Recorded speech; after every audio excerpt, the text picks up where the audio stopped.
Imagine being the leader of the free world with a target on your back and a price on your head. That's life as the President of the United States. And for Donald Trump, security is a 24/7, 365 days a year affair. With a whopping 1,000 strong staff and a fleet of bomb-proof limousines and helicopters at the ready, Trump's security detail is the ultimate fortress. From the moment he steps foot in the White House, the president is surrounded by an intricate web of protection, including the Secret Service. But it's not just the agents on the ground who keep Trump secure. The White House kitchen, yes, you read that right, is also a highly fortified area. And when Trump travels, his security entourage is a marvel of logistical wizardry. The impregnable security at the White House.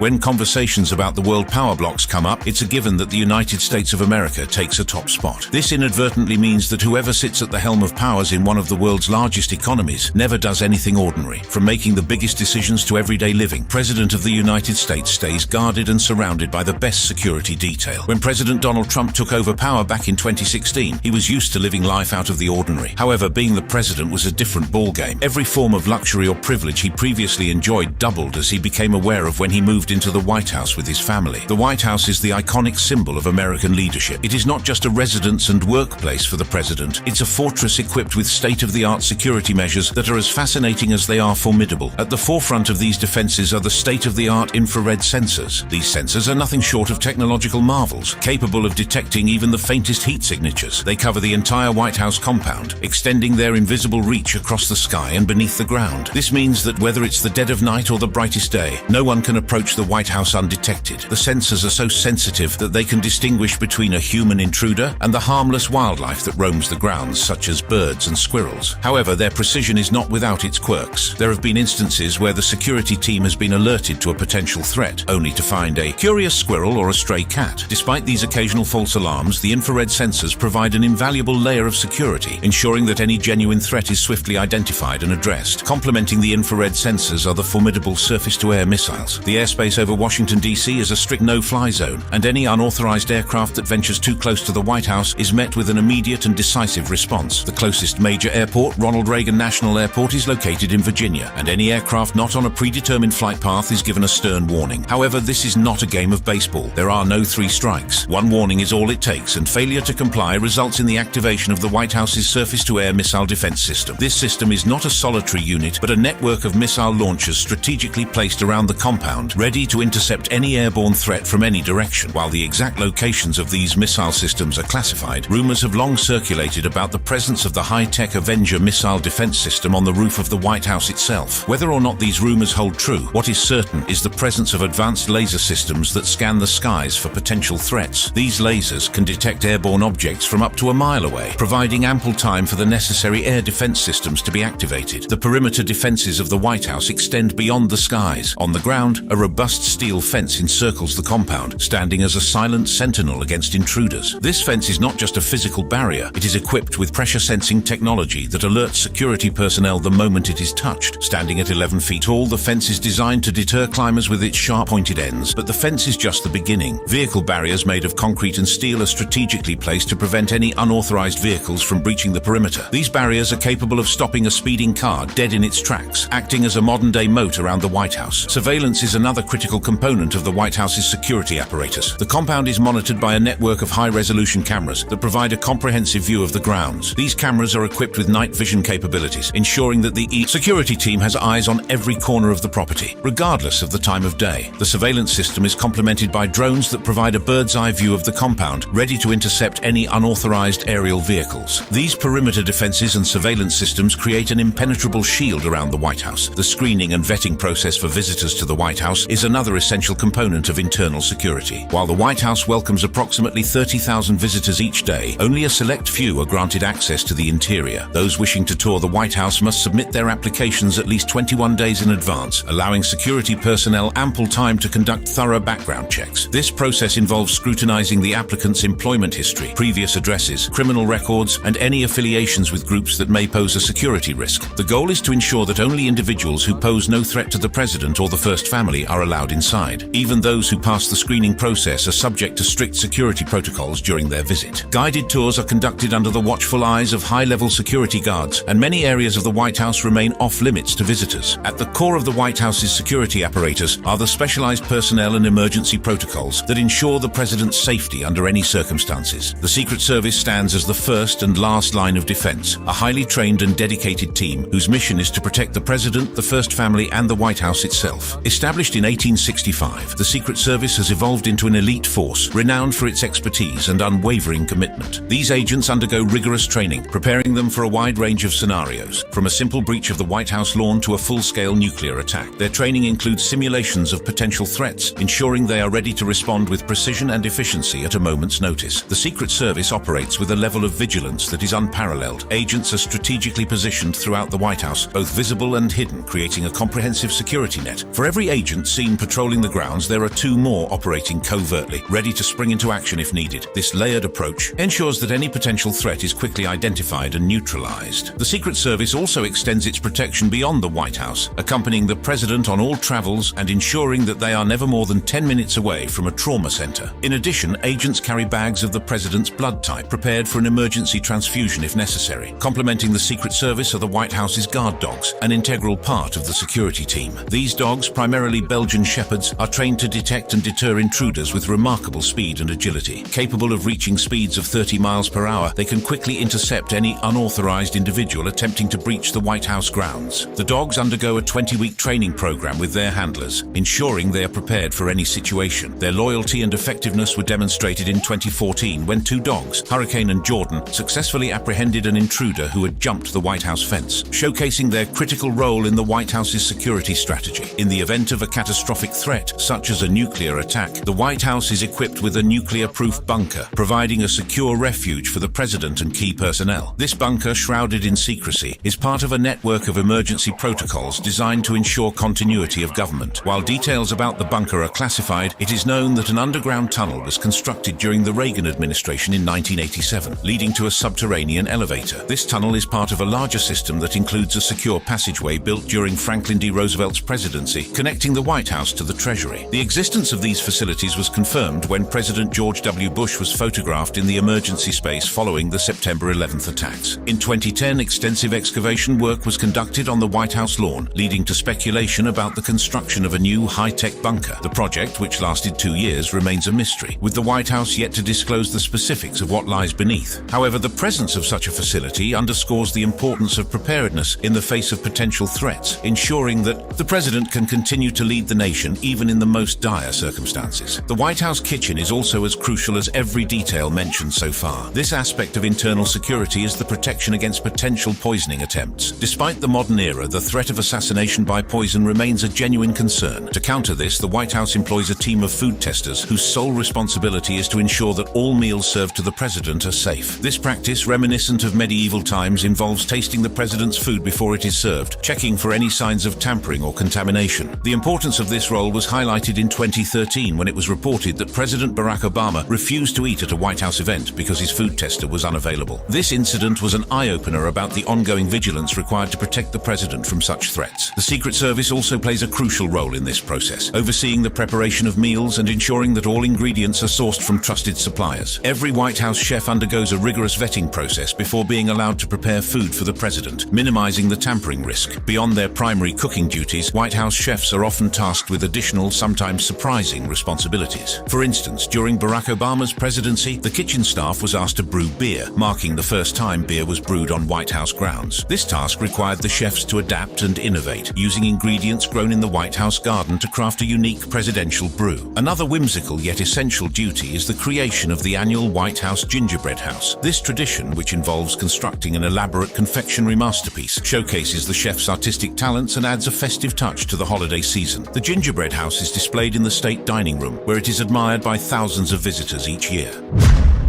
How President Donald Trump travels.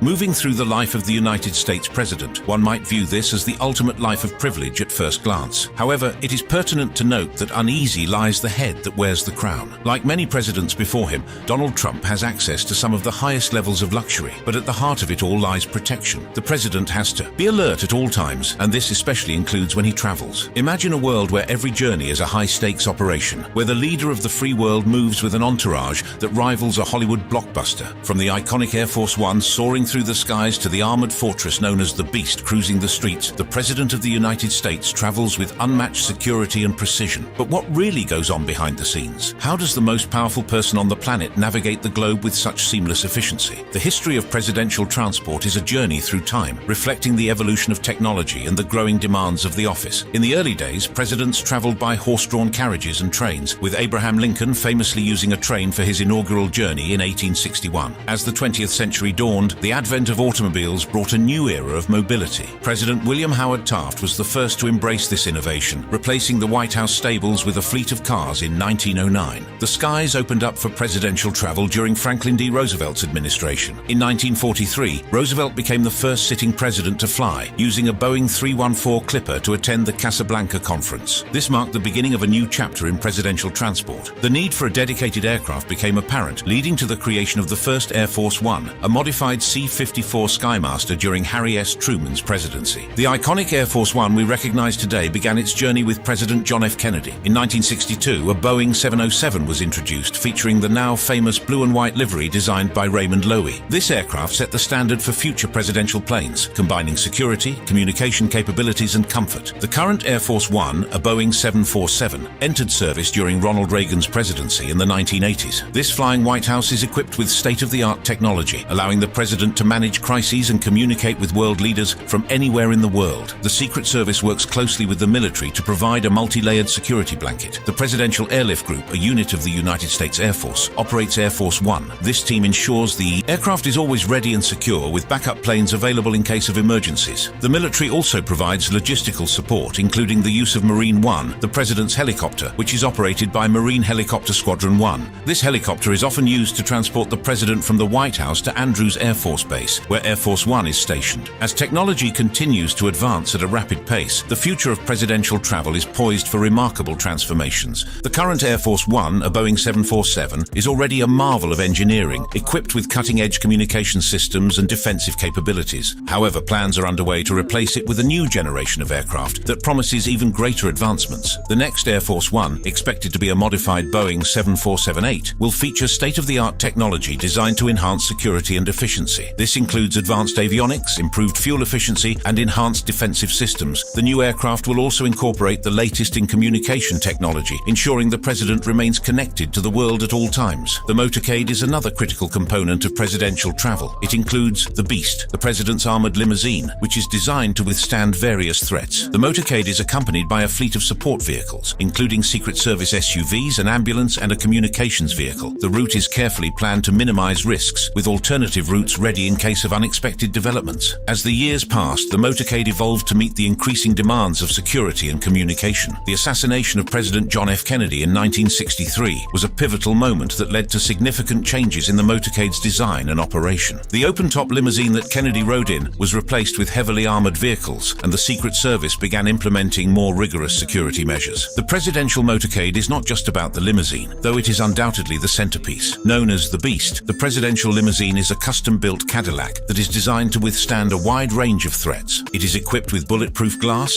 reinforced steel plating, and a sealed interior to protect against chemical attacks. The Beast also features state-of-the-art communication systems, allowing the president to stay connected with the world even while on the move. There are lead-and-follow vehicles, typically SUVs filled with Secret Service agents ready to respond to any threat. The motorcade also includes a communications vehicle, which acts as a mobile command center, and an electronic countermeasures vehicle designed to jam any remote-controlled explosive devices. Medical support vehicles are also part of the convoy, ensuring that the president has immediate access to medical care if needed. The logistics of organizing a presidential motorcade are staggering. Every detail is meticulously planned, from the vehicles used to the timing of each movement. The Secret Service conducts extensive reconnaissance and rehearsals to ensure that everything goes according to plan. This level of preparation is necessary because the motorcade is not just about transportation, it is about maintaining the safety and security of the president at all times. Over the years, technology has has played an increasingly important role in the motorcade's operations. Advanced surveillance systems, drones and other high-tech equipment are used to monitor the environment and detect any potential threats. The motorcade is a testament to the intersection of tradition and innovation, combining time-tested security measures with cutting-edge technology. On the day of the motorcade, the operation unfolds with military-like precision. The motorcade is typically led by a pilot car, which travels ahead of the main convoy to scout the route and report any issues. Following the pilot car are led vehicles, usually SUVs filled with Secret Service agents who are ready to respond to any threat. These agents are highly trained in defensive driving and tactical response, ensuring that they can react swiftly and effectively to any situation. The motorcade also includes a communications vehicle, which acts as a mobile command center. This vehicle is equipped with advanced technology to ensure that the Secret Service can maintain constant communication with all relevant parties. An electronic countermeasures vehicle is also part of the convoy, designed to jam any remote-controlled explosive devices that may pose a threat to the motorcade. Medical support is another critical component of the motorcade. An ambulance or medical support vehicle is always part of the convoy, staffed with medical personnel and equipped with the necessary equipment to provide immediate care in the event of an emergency. This ensures that the President has access to medical assistance at all times, no matter where the motorcade is traveling. The role of the Secret Service in the motorcade is multifaceted, involving not only the protection of the President, but also the coordination of all the moving parts. Agents are trained to anticipate and respond to a wide range of scenarios, from potential attacks to medical emergencies. Their expertise and vigilance are crucial to the success of the motorcade, ensuring that the President can travel safely and securely.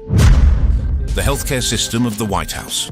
The White House Medical Unit, also known as WHMU, is tasked with overseeing the health-related issues of the powerhouse, and this is no easy feat. Its primary mission is to provide comprehensive medical care to the President, Vice President, their families, White House staff, and visiting international dignitaries. But how did this unit come to be, and what roles does it fulfill today? The origins of the WHMU can be traced back to the early days of the American presidency, when the need for a dedicated medical team became apparent. As the responsibilities and visibility of the President increased, so did the necessity for immediate and reliable medical care. Over time, the WHMU was formalized, becoming an integral part of the White House infrastructure, ensuring that the nation's leaders are always in optimal health to perform their duties. The WHMU is led by a director, typically a military officer of the rank 06, such as an Army or Air Force colonel or a Navy captain. This individual may also serve as the physician to the President, although in recent years these roles have often been separated. The physician to the President is personally chosen by the President and is primarily responsible for the President's personal health. In contrast, the director of the WHMU is appointed by the director of the White House Military Office and is responsible for ensuring that optimal health and medical support programs are in place to support the continuity of the presidency. The unit is staffed by a team of highly skilled professionals, including active duty military physicians, physician assistants, registered nurses, medics, and support staff. This diverse team is equipped to handle a wide range of medical situations, from routine checkups to emergency trauma care. The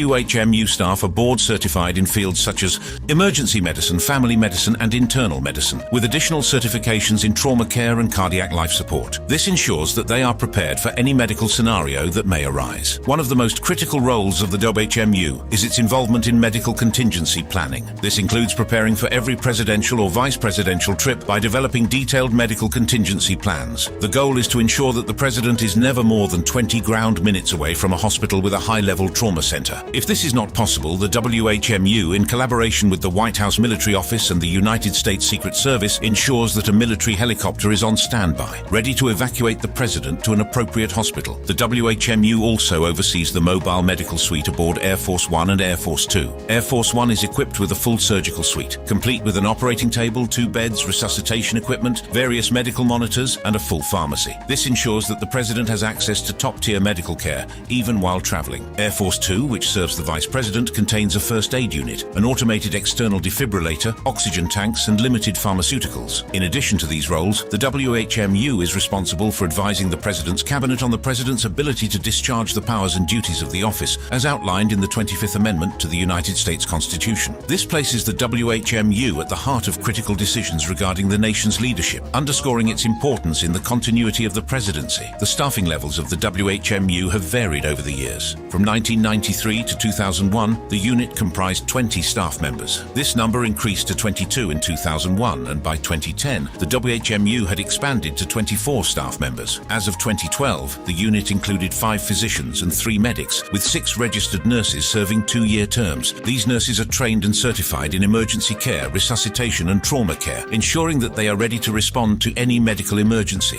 The facilities of the WHMU are designed to provide comprehensive medical care in a variety of settings. The unit includes emergency medical and trauma capabilities at both the White House and the Vice President's residence. At the United States Naval Observatory, a medical examination room is also maintained at the Eisenhower Executive Office building, providing additional resources for medical care. One former physician to the President described the White House unit as an urgent care center with a crash cart, highlighting its readiness to handle medical emergencies. In January 2024, the WHMU and its pharmacy caught media attention when the Department of Defense Office of Inspector General issued an investigation report focused on prescription drug records and care between 2017 and 2019 during Donald Trump's presidency. The report highlighted improper recording of prescriptions, disposal of controlled substances, and verification of identities, among other issues. The pharmacy dispensed expensive brand-name products for free instead of cheaper generic equivalents, violating Defense Department policy. The WHMU also spent considerable amounts of money on healthcare for numerous ineligible White House staff members, employees, and contractors. The report recommended developing policies and procedures for better medication management, including procurement, storage, inventory, prescribing, dispensing, and disposal. It also suggested developing a pharmaceutical oversight plan, controls for patient eligibility in the military health system, a plan to oversee patient eligibility at the WHMU, a plan to oversee executive medical services, including patient access, and controls for billing and cost recovery for care provided to non-military patients. These recent developments point out the importance of the WHMU in maintaining the health and safety of the nation's leaders. As the unit continues to evolve and adapt to new challenges, it remains a vital component of the White House infrastructure, ensuring that the President, Vice President, and their families receive the highest standard of medical care. There, you have your eye-opening glimpse into the heavily guarded life of President Donald Trump's legacy.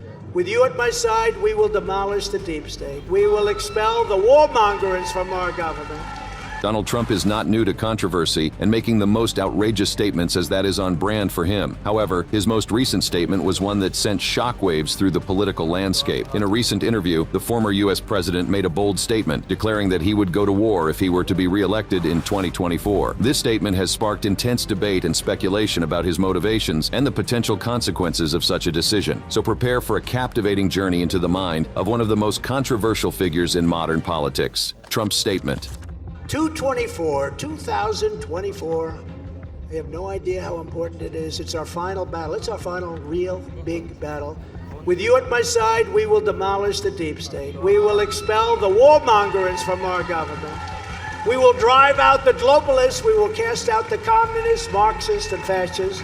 He continued by saying, But it's a horrible thing that crooked Joe Biden has spent nearly $1 billion to house illegal aliens and foreign migrants who are pouring into our country. It's an invasion of our country. We had the safest border in history. Now we have the worst border probably in the world. To understand the significance of Donald Trump's statement, we must first examine the context in which it was made. It was during a recent interview with a prominent news outlet that Trump made this startling declaration. The interviewer asked him about his plans and policies if he were to be elected for a second term as President of the United States in 2024. Donald Trump, the 45th President of the United States, is no stranger to controversy. Throughout his presidency, he became known for his unconventional approach to politics and his unfiltered communication style. One of the key issues that dominated his agenda was immigration and border security, particularly along the U.S.-Mexico border. From the early days of his campaign, Trump made it clear that he believed the United States was facing a crisis at its southern border. He argued that illegal immigration posed a threat to national security, the economy, and the well-being of American citizens. His promise to build a border wall became a rallying cry for his supporters. In 2017, shortly after taking office, President Trump signed an executive order to begin construction of the border wall. This move was met with both support and opposition, with critics arguing that it was an ineffective and costly solution to a complex issue. Over the course of his presidency, Trump implemented several policies aimed at curbing illegal immigration. These included the controversial zero-tolerance policy, where the Department of Justice began to criminally prosecute all suspected illegal border crossers for illegal entry, including those who crossed for the first time. This resulted in the separation of families at the border and the implementation of stricter immigration policies. While these policies were were applauded by Trump's base, they also drew criticism from human rights organizations and advocates for immigrant rights. The issue of immigration became a deeply divisive topic in American politics, with strong opinions on both sides of the debate. Our country is being invaded.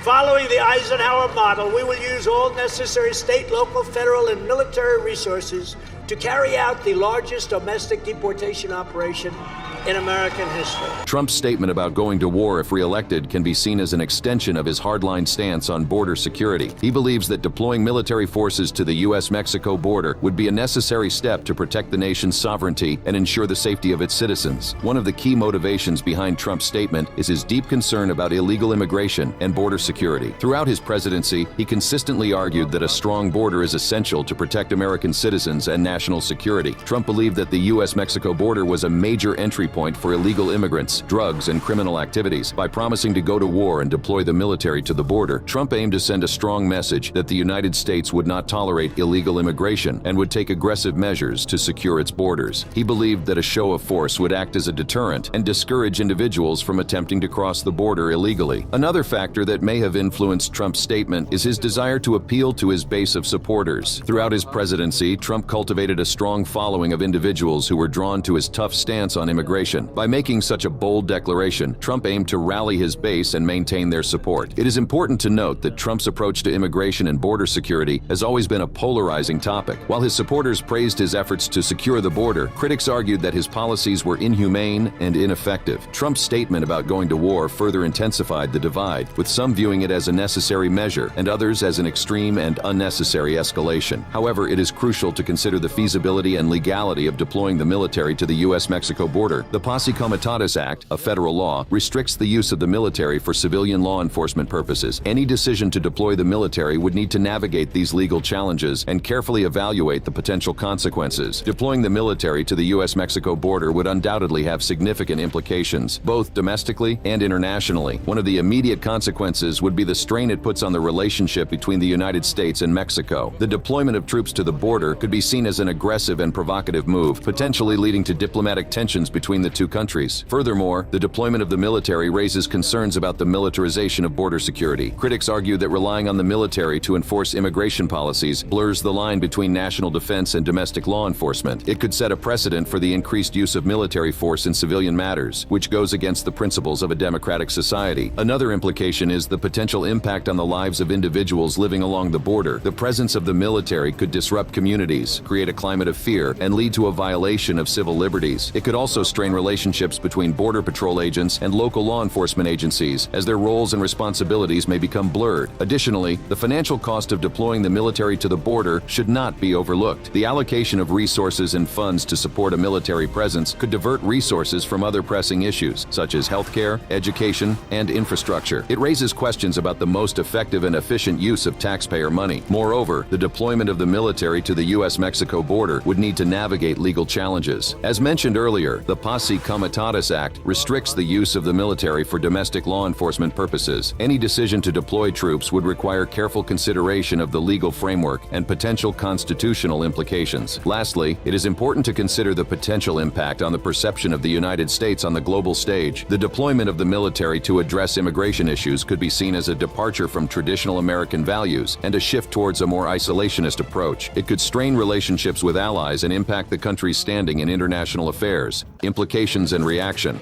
The possibility of Trump returning to the Oval Office and his bold statement about going to war has left many Americans on edge. In this section, we will explore the implications and reactions to Trump's potential re-election and the alarming consequences it could have for the country. As the possibility of Donald Trump being elected for a second term looms, the potential consequences for America are nothing short of alarming. Let's take a closer look at what a second Trump term could mean for the country. Trump's transparent intentions in a second term have sent shockwaves through the nation. He has framed the 2024 election as the final battle for America, leaving no doubt about his desire for retribution. In a speech at the Conservative Political Action Conference, Trump declared, "I am your retribution." These words, coupled with his past actions, raise serious concerns about the direction he would take the country if given another 4 years in office. Aside from his promise of sending military forces to the U.S.-Mexico border, one of the most alarming promises Trump has made is to pardon the January 6th insurrectionists in a second term. This sends a clear message that he is willing to protect those who seek to undermine democracy. Additionally, reports have surfaced about Trump's plan planned to dismantle the deep state by purging potentially thousands of civil servants and appointing ideological loyalists. This could lead to a significant shift in the balance of power within the government. Trump has also discussed using the Justice Department to investigate or prosecute perceived enemies, including his former Chief of Staff John Kelly, former Attorney General William Barr, and former Joint Chiefs of Staff Chairman General Mark Milley. This raises concerns about the politicization of the justice system and the potential for abuse of power. Furthermore, there are reports that Trump is considering invoking the Insurrection Act on his first day in office, which would allow him to use the military domestically to crush protests and dissent. This raises serious questions about the preservation of civil liberties and the right to peaceful assembly. Alan Lichtman, a history professor at American University, warns a second Trump term would be a frightening prospect. The potential for the abuse of power and the erosion of democratic norms is a cause for great concern. According to him, it would be a disaster for America. He's already made it very clear that his second term is going to be a revenge term. He's going to use the power of government to persecute and prosecute his enemies and to cement his own power, or at least the power of his allies and cronies. He's already shown he has no respect for the law or for the traditions of American democracy, and so a second Trump term would be very frightening. The overwhelming consensus of scientists is that we are getting close to the point of no return on climate change, and 4 years of Trump would be a disaster for the planet. He wants to drill and dig and burn. Moreover, Trump's disregard for the climate crisis and his plans to expand drilling for gas and oil could have disastrous consequences for the planet, with scientists warning that the country is nearing the point of no return on climate change. 4 more years of Trump's policies could push past that threshold. This is because Donald Trump has previously branded the climate crisis a hoax and is known to regularly mock renewable energy sources such as wind. Hence, a second term would be sure to activate more drilling for gas and oil. It is important to note that Trump would likely face little resistance from the rank and file of the Republican Party, as his base remains fiercely loyal. With Republicans potentially gaining control of both the House and Senate, a Trump presidency could see his extreme agenda become a reality. The potential consequences of a second Trump term are nothing short of alarming. From the erosion of democratic norms to the abuse of power, the impact on the environment, and the extreme agenda that could be pursued, the stakes are high. The public reaction to Trump's statement has also been very intense. When Donald Trump made his campaign pitch about deploying troops to the U.S.-Mexico border, the public reaction was swift. Trump's proposal to deploy troops to the border was met with mixed reactions. Supporters praised his tough stance on immigration and border security, while critics expressed concerns about the militarization of the border and the potential for human rights abuses. Protests and demonstrations erupted across the country, with activists and advocacy groups condemning Trump's plan as an overreach of executive power. They argued that deploying troops to the border would only exacerbate tensions and create a hostile environment for immigrants and asylum seekers. Border Patrol agents, who would be directly impacted by the deployment of troops, had mixed reactions. Some welcomed the additional support and resources, while others expressed concerns about the potential strain on their operations and the need for a more humanitarian approach. The debate surrounding Trump's proposal dominated headlines and social media platforms. The public reaction to Trump's proposal was a reflection of the polarized political climate in America. Essentially, a second Trump term could have far-reaching consequences for various aspects of American society. One area that could see significant changes is healthcare. Trump has long been a vocal critic of the Affordable Care Act, and a second term could mean renewed efforts to dismantle or replace it. This could leave millions of Americans without access to affordable health care and create uncertainty for those with pre-existing conditions. Trump's economic policies could also have a profound impact. His promises of tax cuts and deregulation may benefit corporations and the wealthy, but critics argue that they could exacerbate income inequality and widen the wealth gap in America. The environment is another area of concern. Trump's skepticism of climate change and his support for the fossil fuel industry could roll back environmental regulations and hinder efforts to combat climate change. This could have long-term consequences for the planet and future generations. Social justice issues could also be affected. Trump's stance on criminal justice reform, immigration, and civil rights has been a subject of controversy. A second term could see a rollback of progress made in these areas, leading to increased tensions and further divisions within society. Internationally, a second Trump term could have significant implications. Trump's unconventional approach to diplomacy and his America First agenda could strain relationships with key allies and create uncertainty in global affairs. This could have far-reaching consequences for trade, security, and international cooperation. Ezra Levin, a former congressional staffer, stated, "It is right to focus on what Trump is promising to do. But remember, it's not just Trump, because he brings a lot of other bad actors along with him in the legislative branch, and they are going to do enormous amounts of damage with his support." According to former United States Representative and politician Liz Cheney, the U.S. could become a dictatorship if Trump is reelected.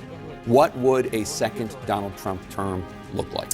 Well, he cannot be the next president, because if he is, all of the things that he attempted to do but was stopped from doing by responsible people around him at the Department of Justice, at the White House counsel's office.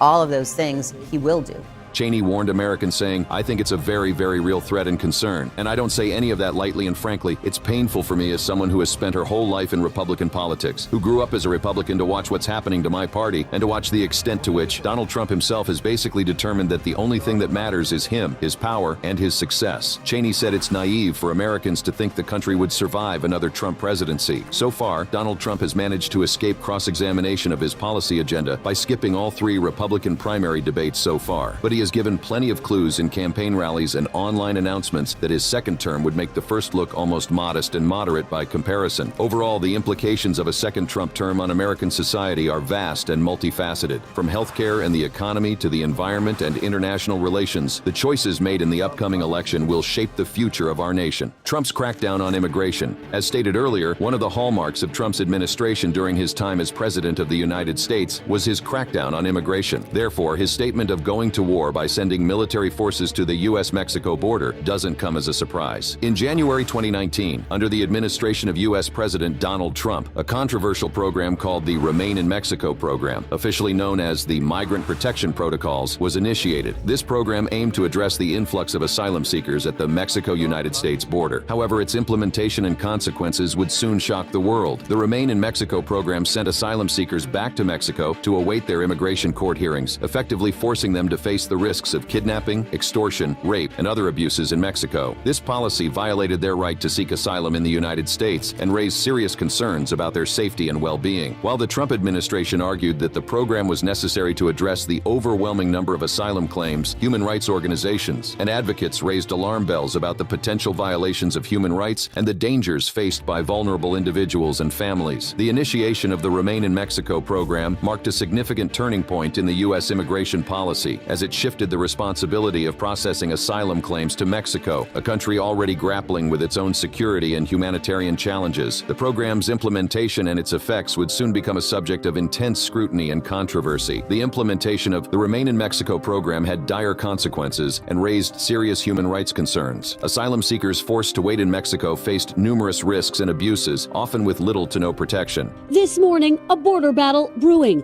The president officially sending the National Guard to the Mexican border, saying in a proclamation the situation at the border has now reached a point of crisis and that his administration has no choice but to act due to illegal drugs, dangerous gang activity, and extensive illegal immigration. Reports from human rights organizations, including Human Rights Watch, documented cases of kidnapping, extortion, sexual assault, and other forms of violence against asylum seekers in Mexico. The lack of access to legal representation and support services further exacerbated their vulnerability. The program also violated the right to seek asylum, a fundamental principle enshrined in international law. By forcing individuals to remain in Mexico, the United States effectively denied them the opportunity to present their cases in a fair and safe environment. Furthermore, the implementation of the program lacked transparency and accountability. Border enforcement agencies on both sides of the border were implicated in a wide array of abuses, operating with near total impunity. This raised serious concerns about the treatment of asylum seekers and the integrity of the program. Despite these alarming reports and human rights violations, the Remain in Mexico program continued under the Trump administration with little regard for the well-being and safety of those affected. The program's impact on vulnerable individuals and families seeking protection was devastating, leaving them exposed to further harm and exploitation. Advocacy groups and legal organizations filed lawsuits challenging the legality and constitutionality of the program. They argued that the Remain in Mexico policy violated international and domestic laws protecting the rights of asylum seekers. These legal challenges aim to bring attention to human rights concerns and seek justice for those affected. Public demonstrations and protests erupted, demanding an end to the program and calling for a more compassionate and rights-respecting approach to immigration. Activists and advocates amplified the voices of asylum seekers and shared their stories to shed light on the harsh realities they faced. In response to the public outcry and mounting pressure, the Biden administration took steps to address the human rights concerns surrounding the Remain in Mexico program. On December 6, 2021, President Joe Biden restarted the program, but with revisions aimed at improving the treatment and processing of asylum seekers. However, However, there are lingering doubts about the extent to which these revisions will be implemented and whether they will effectively protect the rights and safety of those affected. At the center of Trump's crackdown on immigration was the construction of the infamous Trump Wall, also known as the Wall. This expansion of the Mexico-United States barrier aimed to curb illegal crossings and reshape immigration policies. It all began during Donald Trump's presidency when he made a bold promise to the American people to build a border wall and make Mexico pay for it. This campaign pledge ignited a firestorm of debate and controversy, setting the stage for one of the most ambitious and divisive projects in recent history. In 2017, President Trump wasted no time in taking action. He signed an executive order directing the government to begin wall construction using existing federal funding. The stage was set, and the race to build the wall was on. However, the road to construction was far from smooth. A political struggle for funding ensued, leading to a government shutdown that further delayed progress. But despite the obstacles, construction finally began in 2018, marking a significant milestone in Trump's crackdown on immigration. The United States embarked on an ambitious plan to build new barriers along 455 miles of the border. The majority of these barriers took the form of a steel bollard wall designed to deter illegal crossings and enhance border security. The construction crews worked tirelessly, facing harsh conditions and logistical challenges to bring Trump's vision to life. But the story doesn't end there. Amidst the government-led construction efforts, a private organization called We Build the Wall emerged, aiming to contribute to the construction of the wall on private property near El Paso, Texas. This unexpected twist added another layer of complexity and controversy to the already contentious project. The construction of the Trump Wall was a highly controversial and complex process, marked by funding restrictions, legal challenges, and setbacks. From its inception, the Trump Wall faced intense scrutiny and criticism. Many argued that it would not effectively reduce illegal immigration or the movement of contraband. The construction of the Trump Wall was not without its legal challenges. Lawsuits were filed, arguing that the wall violated environmental laws and infringed on private property rights. These legal battles further highlighted the complexity and controversy surrounding the project, raising questions about the potential consequences of prioritizing border security over environmental preservation and individual rights. Internationally, the proposed wall received widespread criticism. Many countries condemned the idea, viewing it as a symbol of division and exclusion. However, Israeli Prime Minister Benjamin Netanyahu expressed support for the wall, comparing it to the Israeli West Bank barrier. This international divide showcased the polarizing nature of the wall and its implications for global relations. Pope Francis, the leader of the Catholic Church, was among the prominent voices critical of the project. He advocated for building bridges instead of walls, emphasizing the importance of fostering understanding and compassion in addressing immigration challenges. His stance resonated with many who believed that a humanitarian approach was needed rather than relying solely on physical barriers. One of the key arguments put forth by supporters of the Trump Wall was its potential to reduce illegal migration. Proponents believed that a physical barrier would act as a deterrent, making it more difficult for individuals to cross the border unlawfully. However, the effectiveness of the wall in achieving this goal remains a subject of intense debate. Some studies suggest that the wall has led to a reduction in migration, particularly in areas where it has been constructed. Proponents point to these findings as evidence of the wall's success in curbing illegal border crossings. However, critics argue that other factors, such as changes in economic conditions or shifts in immigration policies, may have contributed to the decline in migration, making it difficult to attribute the decrease solely to the wall. Another aspect of immigration that the wall aimed to address was visa overstays. While the wall primarily focused on deterring individuals from crossing the border unlawfully, visa overstays have been a significant contributor to undocumented immigration. Critics argue that the wall does little to address this issue, as it does not target individuals who enter legally but overstay their visas. The implications of the Trump Wall extend beyond its immediate impact on migration and visa overstays. The construction of the wall became a symbol of the United States' approach to immigration and its stance on border security. It sparked intense debates about the values and principles that should guide immigration policies. As we come to the end of this video, it is important to note that Donald Trump's promise to go to war against the invasion of America by immigrants when he is re-elected in 2024 could be seen as a departure from traditional American values and a shift towards a more isolationist approach. If you enjoyed this video, click on the cards showing on your screen for more awesome videos like this.